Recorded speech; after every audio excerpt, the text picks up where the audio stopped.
pagi, siang, sore, dan juga malam semuanya. Kembali lagi di History YouTube channel. Apa kabar teman-teman semuanya? Semoga teman-teman dalam keadaan baik-baik saja ya.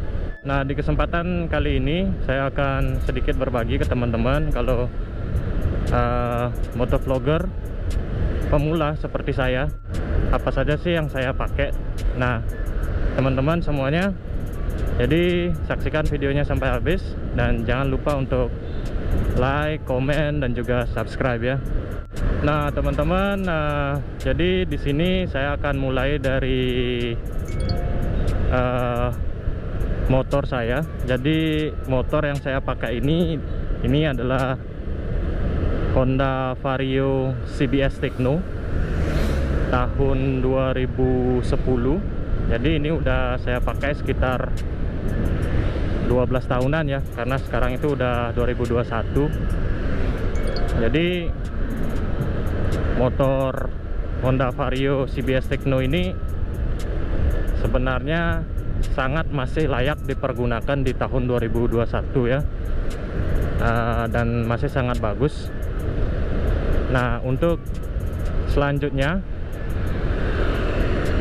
jadi yang kedua itu saya pakai GoPro Hero 4 Black ya. Jadi buat teman-teman yang nanya, jadi di kesempatan kali ini kamera yang saya pakai GoPro Hero 4 Black ini saya beli dengan harga bekas ya, di kisaran sejutaan. Dan teman-teman nanti kalau ada yang berminat memulai motovlog menggunakan GoPro Hero 4, ini sangat masih layak di tahun 2021. Dan saya dapatnya ini kemarin searching di marketplace Facebook ya. Jadi kebetulan yang punya juga masih satu kabupaten dengan saya, jadi nggak terlalu jauh sih. Dengan harga sejutaan masih cukup layak buat motovlogger pemula ya. Nah, selanjutnya untuk helm yang saya pakai, jadi helm ini cukup menarik karena ini helm yang menemani saya dari masa-masa SMA dulu sampai kuliah, dan sampai sekarang pun masih saya pakai karena sangat nyaman ya. Jadi teman-teman, berbeda dengan motovlogger yang sudah pro yang pakai helm full face. Jadi di sini saya masih pakai helm KYT yang half face ya. Nah, jadi ada pertanyaan mungkin dari teman-teman semuanya, kenapa pakai helm half face? Karena belum ada budget buat beli full face ya. Nah, jadi ini kameranya saya pasang di kaca depan helm. Jadi untuk memasangnya itu saya bor dulu kaca helmnya dan sesuaikan dengan baut dari mountingnya ya. Jadi buat teman-teman yang pengen tahu gimana proses pemasangan GoPro Hero 4 saya di kaca helm KYT HV saya, jadi silakan cek videonya di link yang ada di deskripsi, adapun di card yang muncul di atas. Kenapa saya nggak pasang mountingnya di atas helmet? Itu nanti saya pernah coba, saya pernah pasang di atasnya dan itu view-nya kurang bagus ya. Jadi kalau terlalu di atas nanti view-nya itu terlalu tinggi, dan kalau saya atur dia terlalu ke bawah, jadi view-nya itu nanti takutnya yang kelihatan itu aspal semua ya teman-teman. Nah, itu tadi pembahasan di helm. Nah, untuk selanjutnya, jadi saya juga pergunakan eksternal microphone.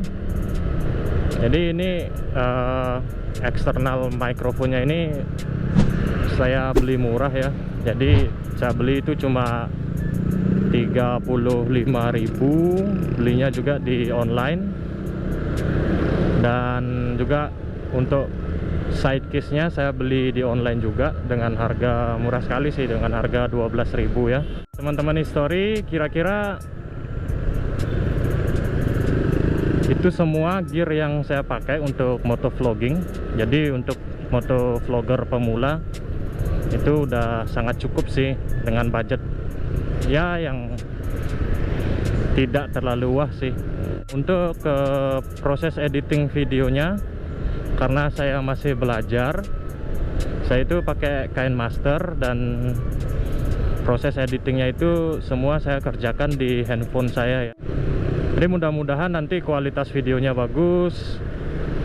Dan untuk settingan kamera sendiri saya gunakan 1080 Super View dengan 60 frame per second. Itu saya kira settingan yang pas sih untuk motovlogging. Dan teman-teman, jadi kira-kira itulah yang saya pakai untuk motovlogging. Dari motor saya pakai Vario, dari helm saya masih pakai KYT Half-Face, kamera saya pakai GoPro Hero 4 Black, dan proses editingnya pun masih memakai KineMaster dan semua saya kerjakan di handphone saya ya. Jadi sekian sedikit penjelasannya. Nah, seperti yang teman-teman lihat ini, kita ini ada di Jalan Raya Manggis ya.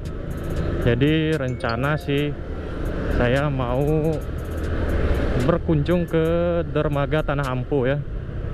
Jadi kita mau lihat gimana situasinya di sana, suasana dermaga Tanah Ampo. Jadi saya mau main ke sana. Katanya terlihat di Instagram itu banyak spot buat foto Instagram ya. Nah, jadi teman-teman saksikan terus perjalanan ini sampai habis, dan jangan lupa untuk like, komen, dan juga subscribe ya. Dan jangan lupa juga buat yang udah subscribe, nyalakan juga tombol notifikasinya ya. Masih di Manggis, kira-kira lagi 2 menit itu udah nyampe di tikungan pertama menuju ke dermaga Tanah Ampo. Jadi ini dermaga saya udah lama nggak kesana ya, jadi saya kurang tahu sekali gimana situasi masuknya ke dalam. Jadi yang saya tahu ini dermaga Tanah Ampo ini dulu itu sebenarnya tujuan pembangunannya itu sih sebenarnya untuk pelabuhan kapal pesiar ya. Dan bisa teman-teman lihat di sebelah kiri ini, dulu harusnya ini difungsikan sebagai pasar ya, pasar Manggis. Nah, karena mungkin pembangunannya yang lagi macet, jadi ini pasarnya ini sedikit terbengkalai ya. Sini juga ada pasar. Nah, jadi teman-teman history, jadi ini kira-kira seperti inilah suasana Jalan Raya Manggis ini. Kalau saya tidak salah namanya Jalan Raya Manggis. Ini salah satu jalan provinsi atau jalan utama ya buat teman-teman yang dari Karangasem itu mau menuju ke Denpasar, mau ke Klungkung, Gianyar, Badung itu. Ini salah satu jalur utama ya. Oke teman-teman history, di depan kita akan belok kiri. Ini jalannya ini sudah mulai ramai ya, karena jalur utama jadi ramai sih. Nah, di sini kita belok kiri.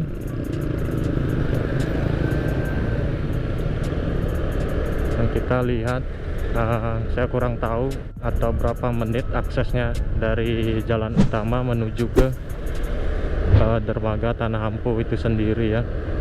Nah, ini kayaknya kita udah deket, udah mulai kelihatan nih lautnya.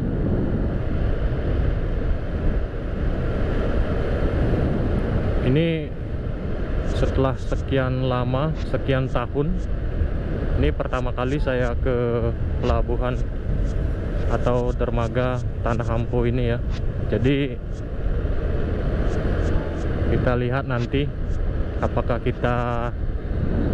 saya nanti dapat spot yang bagus buat ngevlog. Ini sih suasananya sih sepi ya.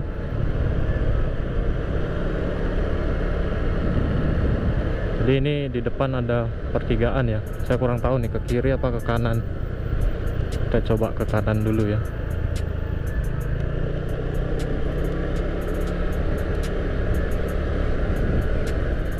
Jadi ini pemandangannya masih bagus. Sini pemandangan gunung, bukit-bukit.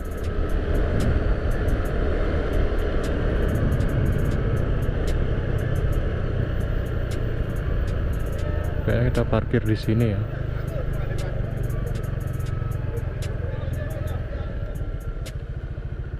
Coba tanya bapak-bapaknya di sini.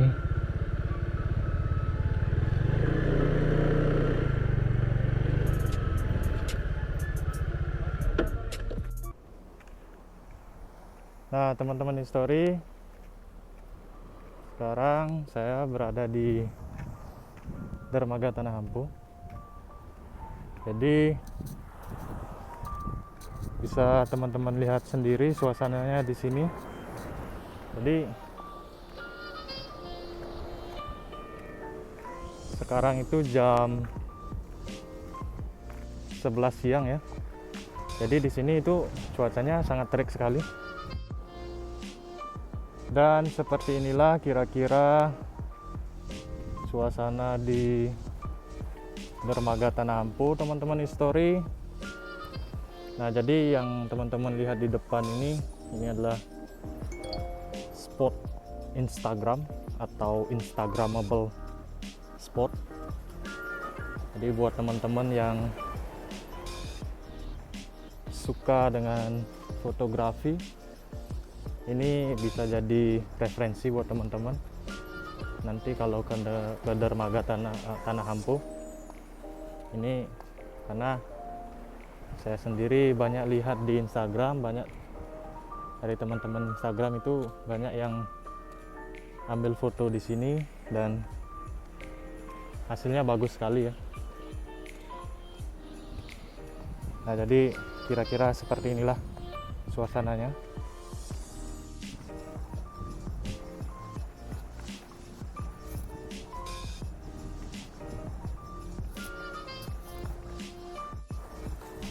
Dan yang teman-teman lihat di depan ini airnya sangat jernih sekali ya. Di sini juga teman-teman bisa lihat ada beberapa kapal yang sedang parkir ya. Di depan ada kapal Pertamina. Dan ini banyak ya, ada kapal yang parkir di dalam. Jadi saya tidak tahu kenapa, alasannya kenapa mereka parkirnya itu di dalam. Jadi mereka pasang jangkar ya di dalam. Nah, di depan ini ada satu kapal yang nyandar sih.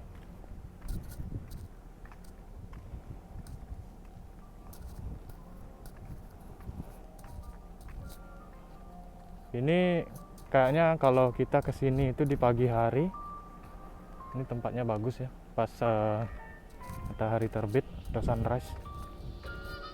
Ini tempatnya bagus sekali ya.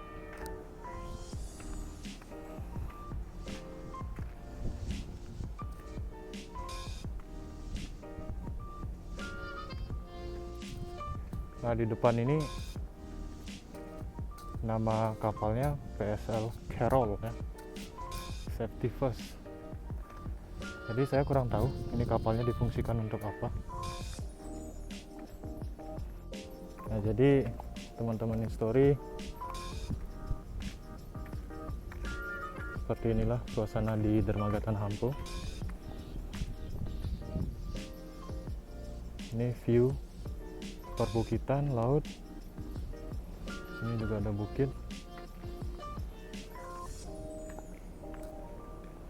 Saya udah ada di penghujung ini ya, di penghujung dermaga. Jadi dari utara ke selatan itu lumayan ya. Ada berapa meteran ya?